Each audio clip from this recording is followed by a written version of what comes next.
Ferrari et son moteur ont impressionné Wolff et Alonso. Ferrari a le moteur le plus puissant à l'heure actuelle. Qui a dit ça, Wolff ou Alonso du coup? Certaines conclusions peuvent déjà être tirées. Chez Mercedes, on a noté un très gros gain de la part de Ferrari. C'est comme s'ils avaient encore l'ancien carburant et pas le disque, qui coûte 20 chevaux à lui seul. Nous avons le sentiment que Ferrari a le moteur le plus puissant à l'heure actuelle, mais il n'y a eu que 3 jours d'essai, et essayer de trop lire les choses peut entraîner des déceptions. George Russell a lui admis avoir été impressionné par la McLaren et la Ferrari.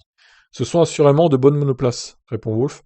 Dès vendredi, ils avaient éliminé une grande partie de leur rebond en piste à cause du marsouinage. Nous avons aussi trouvé une solution temporaire. Les gains vont être très importants à l'usine entre Barcelone et les essais de Bahreïn.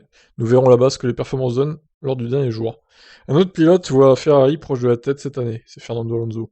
Ferrari semble être la plus rapide en ce moment, ce qui est une excellente nouvelle pour l'Espagne dans son ensemble avec Sainz.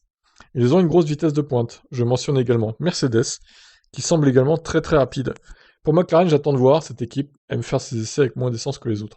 Concernant McLaren, Alonso doute, tout comme Red Bull. McLaren cherche des sponsors à mettre sur ses carrosseries, ça se voyait bien à Barcelone. Oh putain, Marco, ok d'accord, il va pas par quatre chemins. Et l'RB18, alors, qui s'est bien placé sur la feuille des temps? Elle a beaucoup de potentiel, mais comme je l'ai dit, nous avons encore du travail pour être au point demandé. Oui, on a vu ça tout à l'heure, effectivement. Voilà pour cette news donc. Alors, Wolf, ce qui bluffe pas, hein, comme d'habitude, il est toujours impressionné par la concurrence, mais dès que les choses sérieuses commencent, Mercedes trouve plusieurs dixièmes d'un coup, comme par magie, donc on a l'habitude avec Toto. À voir, donc, qu'est-ce que vous en pensez, vous? Ciao, ciao.